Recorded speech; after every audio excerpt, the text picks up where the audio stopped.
जी, बहुत ही important topic. Blood pressure, hypertension, high blood pressure भी जिसको कहते हैं, और उर्दू में इसके बुलंद फिशार खून की टर्म यूज़ होती है। तो उस सिलसिले में बात करनी है। ब्लड प्रेशर क्या चीज़ है बेसिकली? ये आपका जो ब्लड वेसल्स होती हैं, शरेयानें और छोटी शरेयानें, उनके अंदर जो पीछे से हार्ट का पंप का प्रेशर आता है, उसका इंक्रीज़ होना है। उसकी डिफरेंट टेक्निकली उसमें दो तीन चीज़ें हो सकती हैं, जैसे कि हार्ट की पावर ज़्यादा होगी, जो आपके ब्लड वेसल्स हैं उनकी फैलने की जो सलाहियत है वो कम हो गई, या उनके अंदर कोई रुकावट आ गई जिसके अंदर से ब्लड फ्लो नहीं कर रहा और वो प्रेशर पीछे उससे पीछे पीछे बढ़ा रहा है।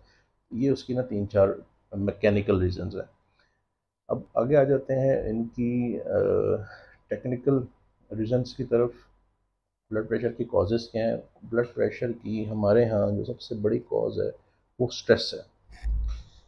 फाइनेंशियल स्ट्रेस है, पैसों की स्ट्रेस है, फैमिली की स्ट्रेस है, काम की स्ट्रेस है, और वर्क प्लेस की स्ट्रेस है, कंपटीशन है। ये सारी चीज़ें स्ट्रेस को इंक्रीज़ करती हैं। और बहुत सारे लोग जिनमें के और कोई रीज़न सामने नज़र नहीं आती, उनमें सिर्फ एक ही रीज़न निकलती है, वो स्ट्रेस निकलती है। उनकी स्ट्रेस को मैनेज करते हैं, स्ट्रेस के लिए मेडिकेशन करते हैं, पेशेंट ठीक हो जाते हैं। उससे अगली रीज़न जो है वो फिज़िकल है।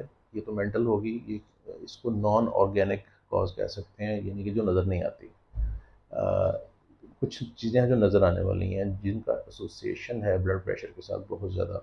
उनमें सबसे जो बड़ी चीज़ है वो तो आपकी डाइट आ जाती है। आप पॉली अनसैचुरेटेड जो फैट्स होते हैं उनकी तादाद कम होगी, और नमक की तादाद अगर ज़्यादा होगी, क्वांटिटी ज़्यादा होगी फूड के अंदर, तो उससे ब्लड प्रेशर बहुत ज़्यादा बढ़ना शुरू हो जाएगा। कोलेस्ट्रॉल, जो पॉली अनसैचुरेटेड होते हैं उनमें कोलेस्ट्रॉल कम होता है, बल्कि गुड कोलेस्ट्रॉल ज़्यादा होता है, बैड कोलेस्ट्रॉल कम होता है। और जो अनसैचुरेटेड होते हैं उनमें बैड कोलेस्ट्रॉल ज़्यादा होता है, और वो नालियों के अंदर जमता है। जैसे कि मैंने कहा कि नालियों के अंदर जमेगा तो उससे मैकेनिकली खून का रास्ता तंग हो जाएगा, और उससे पीछे प्रेशर बढ़ जाएगा। तो सर इसको ट्रीटमेंट के लिए तो बेहतर चीज़ ये है कि आप जो एनिमल फैट्स होती हैं और वो बैड फैट्स होती हैं, जो प्लांट फैट्स होती हैं वो गुड फैट्स होती हैं। तो प्लांट फैट्स की तरफ चले जाएं, जैसे कि ऑयल्स हैं, और जो एनिमल फैट्स हैं जैसे घी है, चर्बी है, उनसे थोड़ा सा अवॉइड करें। और नमक की तादाद, सॉल्ट कम करें, क्योंकि सॉल्ट आपके जिस्म में जितना ज़्यादा जाएगा उतना ज़्यादा वो आपके वॉल्यूम को एक्सपेंड करेगा। साइंस का असूल है उसकी ऑस्मोलैरिटी इंक्रीज़ हो जाएगी, तो उससे वॉल्यूम बढ़ जाएगा। वॉल्यूम बढ़ेगा तो गिवन स्पेस में प्रेशर बढ़ जाएगा। ये भी एक कॉज है। तो हम पर पेशेंट जो भी आता है हम उसकी स्ट्रेस को रूल आउट करते हैं, और साथ उसकी सॉल्ट को ज़ीरो करते हैं, क्योंकि आपको जितना सॉल्ट यानी कि सोडियम क्लोराइड चाहिए वो आपकी फूड के अंदर ऑलरेडी होता है, आपकी रोटी के अंदर, आपके गोश्त के अंदर, सब्ज़ी के अंदर ऑलरेडी मौजूद होता है। तो आपको अलहदा से नमक डालने की ज़रूरत नहीं है। वो अमेरिकन हार्ट एसोसिएशन का मेरे ख्याल में 2020 का स्लोगन था कि you love salt but salt doesn't love you back. यानी कि आपको नमक अच्छा लगता है, लेकिन नमक को आप अच्छे नहीं लगते, वो आपको नुकसान पहुंचाता है। तो ये दो चीज़ें हो गई। उसके अलावा बॉडी के अंदर जो है इन चीज़ों को, उसके अलावा है लाइफस्टाइल चेंजेस, आना बैठना और बैठे रहना और काम करना, उठ के चले जाना, कोई एक्सरसाइज नहीं, कोई गेम नहीं। और वो चीज़ें भी जो हैं वो ब्लड प्रेशर को इंक्रीज़ करती हैं। रोज़ाना अगर आधा घंटा से पौना घंटा वॉक करें, या 6 to 8 thousand स्टेप्स आप चलें। 6 to 8 thousand स्टेप्स से मुराद ये है कि आपके ये फ़ोन के ऊपर और ये घड़ियों के ऊपर पीडोमीटर लग जाते हैं, जो कि आपके स्टेप काउंट करते रहते हैं। स्टेप काउंटर भी इसको कहते हैं। तो वो लग जाते हैं, वो साथ साथ आपके स्टेप्स काउंट करते रहते हैं, और आपको रिमाइंडर भी देते रहते हैं कि आपका इतना हो गया, इतना रह गया। ये वो लगा लें तो ये बड़ी आराम से इसको, इस गोल को अचीव किया जा सकता है।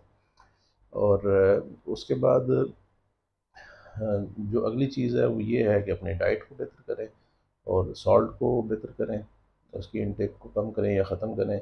इसके अलावा कुछ ऐसी चीज़ें हैं जैसे कि कुछ दवाइयाँ हैं, जैसे स्टीरॉइड्स हैं या कुछ टाइप की दवाइयाँ, उनसे भी ब्लड प्रेशर बढ़ता है, तो वो तो टेम्प्रेरी चीज़ होती है, उसको मैनेज किया जा सकता है। और उससे अगली चीज़ आ जाती है अल्कोहल। बाज़ लोग यूज़ करते हैं, बाज़ सोसाइटीज़ में अल्कोहल बहुत ज़्यादा यूज़ होती है, तो उससे भी ब्लड प्रेशर बढ़ता है, उसको भी क्विट करना चाहिए। उससे अगली जो चीज़ है वो ये है कि इन सारी चीज़ों से अगर वो ब्लड प्रेशर आपका नॉर्मलाइज नहीं हो रहा, तो फिर हम मेडिकेशन की तरफ जाते हैं। मेडिकेशन में स्ट्रेस के लिए मेडिकेशन है, शॉर्ट एक्टिंग सेडेटिव्स हैं जो कि हम देते हैं, जो कि मेंटल रिलैक्सेशन भी कॉज करते हैं और आपको सुकून देते हैं थोड़ा सा, और आपके ब्रेन की एक्टिविटी को कम करते हैं, उससे नींद भी आ जाती है, आप आराम से सो जाते हैं। और उनको उनकी वो फर्स्ट लाइन हमारी होती है। उसके बाद जो फर्स्ट लाइन होती है वो होती हैं डायूरेटिक्स, यानी कि पेशाब आवर गोलियाँ। वो डिफरेंट किस्म के डायूरेटिक्स हैं, कुछ उसमें सोडियम को एक्सक्रीट करते हैं, कुछ पोटेशियम को, सोडियम को भी एक्सक्रीट कर देते हैं, अपने आपकी यूरिन में निकल जाएगा और वॉल्यूम कम हो जाएगा और उससे ब्लड प्रेशर कंट्रोल हो जाएगा। कुछ हैं जो कि पोटेशियम को बचा लेते हैं, पोटेशियम को कम करने से भी बॉडी के अंदर प्रॉब्लम्स होते हैं, हार्ट से रिलेटेड और मसल से रिलेटेड स्पैज़म होना शुरू हो जाते हैं, तो वो अगर देना ज़रूरी है तो फिर आपको पोटेशियम अलग से देनी पड़ती है अगर पोटेशियम स्पेयरिंग नहीं दे सकते। उसके बाद जो अगली चीज़ होती है वो बॉडी के अंदर डिफरेंट एंजाइम्स होते हैं, हार्मोन्स होते हैं, जैसे कि एंजियोटेंसिन 1 से जो 2 में कन्वर्ट करता है, ACE उसको कहते हैं, angiotensin converting converting enzyme, ACE1 को जो एंजियोटेंसिन 1 को 2 में कन्वर्ट करता है उसको इनहिबिट करें, तो एंजियोटेंसिन 2 जो है वो कंस्ट्रिक्टर है, ब्लड वेसल्स को कंस्ट्रिक्ट करता है। उसके अलावा लिपिड लोअरिंग ड्रग्स हैं जो कि कोलेस्ट्रॉल को कम करती हैं, ताकि शरीरों के अंदर जो जमा हुआ कोलेस्ट्रॉल है वो यूज़ आपकी बॉडी में हो सके और उसकी फॉर्मेशन जो है वो कम हो सके। और उसके बाद कैल्शियम चैनल ब्लॉकर्स होते हैं। आपके मसल्स जितने भी होते हैं, स्पेशली हार्ट के मसल्स और ब्लड वेसल्स के मसल्स, उनको करने के लिए, कॉन्ट्रैक्ट करने के लिए, प्रेशर बनाने के लिए कैल्शियम आयंस की ज़रूरत होती है आपकी बॉडी के अंदर, तो वो कैल्शियम चैनल्स को बंद कर देते हैं ताकि बॉडी के अंदर जो सेल के अंदर, स्पेशली मसल्स के अंदर कैल्शियम का जो कंसनट्रेशन है वो कम हो सके, ताकि मसल्स ज़्यादा कॉन्ट्रैक्ट ना कर सकें और ब्लड प्रेशर ना बढ़ सके।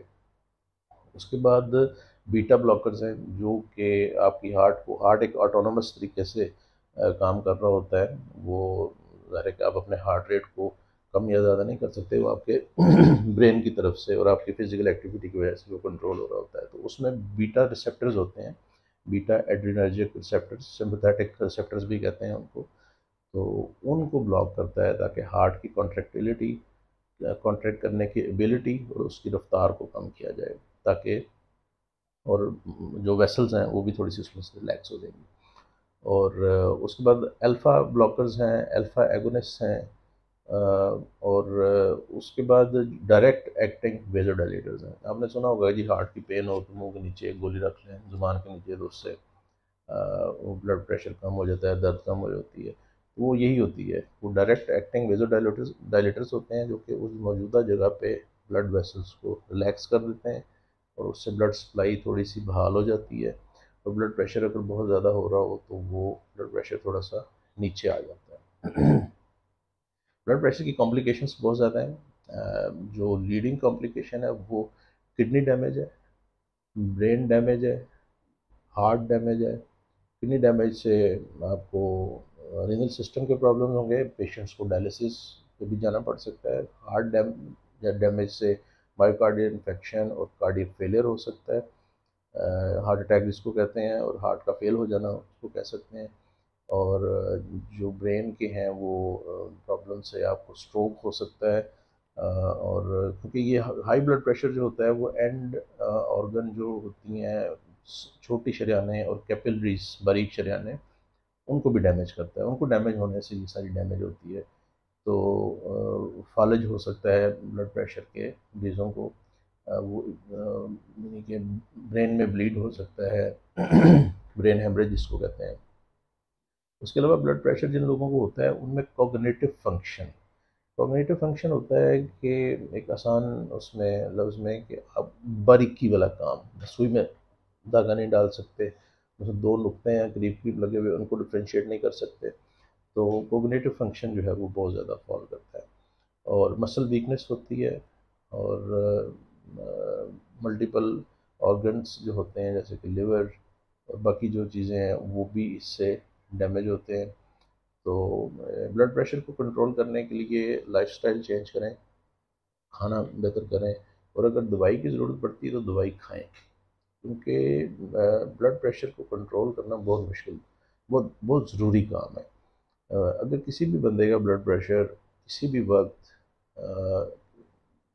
145 को टच करता है जाके ऊपर वाला, तो वो हाइपरटेंसिव है, वो दवाई शुरू कर दे, चाहे उसके बाद वो नीचे भी आ जाए, लेकिन वो दवाई शुरू कर दे। ब्लड प्रेशर चेक करने का तरीका क्या है? लोग समझते हैं कि हम डॉक्टर के पास जाएंगे तो डॉक्टर के पास जाके ब्लड प्रेशर चेक करवाएंगे, वो हमें दवाई लिख के देगा, तो हम उसके बाद दवाई लेंगे तो ठीक हो जाएंगे। तो आप डॉक्टर के पास जाते हैं, ब्लड प्रेशर चेक करके दवाई उस ब्लड प्रेशर के लिहाज से दवाई लिख के देता है, और आपको वो दवाई घर जाके खाते हैं, एक दो दिन के बाद आपका ब्लड प्रेशर लो होना शुरू हो जाता है, तो बल्कि आप बेहोश भी हो जाते हैं बाज़ औक़ात। वजह क्या होती है कि आप जब चल के इतने एक्सर्शन करके और उसके बाद वेटिंग एरिया में बैठ के डॉक्टर के पास जाते हैं, तो आपका तो ब्लड प्रेशर 20-30 वैसे ऊपर चला चला गया होता है।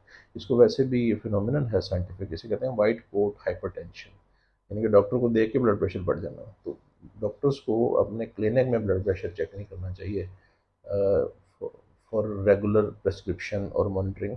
मैंने अपने क्लिनिक के अंदर ब्लड प्रेशर की मशीन, वो जो ऑपरेटर्स होता है, वो नहीं रखा हुआ, क्योंकि वो लोग कहते हैं चेक करें, तो उस चेक करके फिर दवाई लिखने से आप मिसलीड हो सकते हैं। ब्लड प्रेशर चेक करने का तरीका ये है कि रोज़ाना सुबह जब उठें उस वक्त ब्लड प्रेशर चेक करें, और जब सोएं तो उससे पहले ब्लड प्रेशर चेक करें। ब्लड प्रेशर चेक करने के लिए आपने कुर्सी पे यूं करके टांगे सीधी करके खोल के बैठना है, टांगे सीधी करनी है, बिल्कुल अकड़ानी नहीं है, बाजू थोड़े से ढीले रखने हैं, ऐसे करके खुले रखने हैं, थोड़े से बाजू यूँ रखने हैं आपने, और यहाँ पे आपने वो कफ लगाना है, और सांस वगैरह नॉर्मल करके आपने उसका बटन दबाना है, या जो भी तरीका है उससे वो आपने चेक करना है। और अगर ब्लड प्रेशर ज़्यादा आता है, जितना का आप एक्सपेक्ट करते हैं उससे ज़्यादा आ रहा है, तो उसको वहीं पे लगा रहने दें, और 2 मिनट थोड़ा सा वेट करें, 4-5 मिनट वेट करें, थोड़ा सा आंखें बंद करके रिलैक्स करें, अच्छी अच्छी बातें सोचें, ताकि आपका ब्लड प्रेशर नॉर्मलाइज हो। अगर आपको गुस्सा आया हो, आप हंस रहे हों, आप फिजिकल एक्टिविटी कर रहे हों, तो उस वक्त ब्लड प्रेशर चेक ना करें। आप रिलैक्स करके बैठें 5-10 मिनट, अपने आप बॉडी को नॉर्मलाइज होने दें, और फिर ब्लड प्रेशर चेक करें। और ये बैठी पोजीशन में चेक करना है, खड़ी और लेटी पोजीशन में ब्लड प्रेशर चेक नहीं करना। खड़े होकर ब्लड प्रेशर कम आएगा, लेटे होने से ब्लड प्रेशर ज़्यादा आएगा। बैठ बैठ के आपने चेक करना है।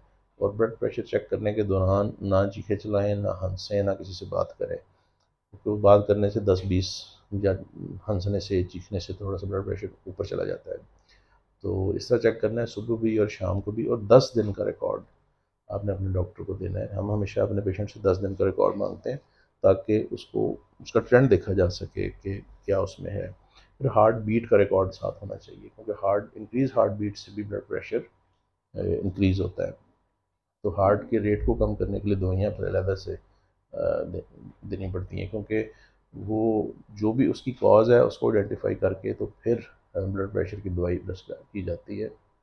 बहुत दफ़ा यूँ होता है कि एक कॉज नहीं होती, पेशेंट की मल्टीपल कॉजेज़ होती हैं ब्लड प्रेशर की, और उन सारी चीज़ों को आइडेंटिफाई करके तो फिर दवाई लिखनी चाहिए, ताकि हर चीज़ को एड्रेस किया जा सके। किसी को कोलेस्ट्रॉल ज़्यादा है, किसी का लाइफस्टाइल का मसला है, किसी को टेंशन एक्सर्शन है, किसी का हार्ट बीट ज़्यादा है, और किसी में सारी चीज़ें हैं, तो उनको फिर इस लिहाज से दवाई, जितनी चीज़ें ज़्यादा होंगी उतनी ही दवाइयाँ ज़्यादा होंगी। आपने देखा होगा कि आप बीपी की दवाई लेने जाते हैं, तो आप एक दवाई एक्सपेक्ट कर रहे होते हैं, डॉक्टर आपको 6 दवाइयाँ लिख देता है, क्योंकि वो आपको असेस करता है कि आपके अंदर कौन कौन सी एबनॉर्मेलिटीज़ हैं, और उनको एड्रेस करना ज़रूरी है।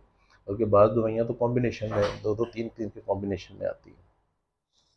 अभी थोड़ी देर तक आ जाए। बाद दवाइयाँ दो दो तीन तीन के कॉम्बिनेशन में आती हैं, और उसके उनको उसी कॉम्बिनेशन में लेना पड़ता है। बाद लोगों का रात की नींद स्ट्रेसफुल होती है, उस चीज़ को देखना पड़ता है। और उसकी दवाई देनी पड़ती है। बाद लोगों का डे स्ट्रेसफुल होता है, उस लिहाज से दवाई देनी पड़ती है। तो जो जब भी आप फील करें कि आपके सर में दर्द है, अनएक्सप्लेन दर्द है, पेन किलर लेने से नहीं जा रही, और कोई किसी जिस्म में दर्द हो रही है, हार्ट में दर्द है, किसी भी जिस्म में दर्द है, तो आपको स्पीच आपकी थोड़ी सी स्लगिश हो गई है, बोलने में मुश्किल पेश आ रही है, किसी हाथ के हिस्से को जिस्म के किसी हिस्से को मूवमेंट करने में प्रॉब्लम आ रहा है, फ़ौरन अपना बीपी चेक करवाएं और अपने डॉक्टर से रुजू करें, और वो उसके कहने के ऊपर मेडिसिन शुरू करें। एक दफ़ा ब्लड प्रेशर की दवाई शुरू हो जाए तो उसको बंद भी किया जा सकता है, अगर वो सारी चीज़ें आप कंट्रोल में कर लें। यूजली एक दफ़ा अगर चीज़ ख़राब हो गई है तो उसको 8-10 साल लग जाते हैं चीज़ों को कंट्रोल करने में। मुझे भी ब्लड प्रेशर हो गया था, मैंने भी 4-5 साल मुसलसल दवाई खाई है, और मैं अब अल्लाह का शुक्र है कि मेडिसिन फ्री हूँ, और मैं एक्सरसाइज से, डाइट कंट्रोल से और बाकी चीज़ों से और स्ट्रेस मैनेजमेंट से मैं अपनी चीज़ों को कंट्रोल कर रहा हूँ। मेरा ब्लड प्रेशर बिल्कुल नॉर्मल आता है। एक जो ब्लड प्रेशर की बड़ी कॉमन कॉज है वो है सोशल मीडिया। हम हमेशा पेशेंट को एडवाइस करते हैं कि अपनी स्क्रीन को मैनेज करें, जो आप स्क्रीन देखते हैं उसका टाइम मैनेज करें, और उसमें क्या देखते हैं उसको मैनेज करें। पॉलिटिकल, सोशल वीडियोस और एबनॉर्मल चीज़ें जिसमें दुख हो, जिसमें स्ट्रेस हो, जिसमें तनकीद हो, गाली गलोच हो, रोना धोना हो, उन चीज़ों को ख़त्म करें, और जो फ़नी मज़ाहिया चीज़ें हैं उन चीज़ों को करें। Thank you very much. बाकी बातें फिर क्वेश्चन आंसर्स में इंशाल्लाह। अल्लाह हाफ़िज़।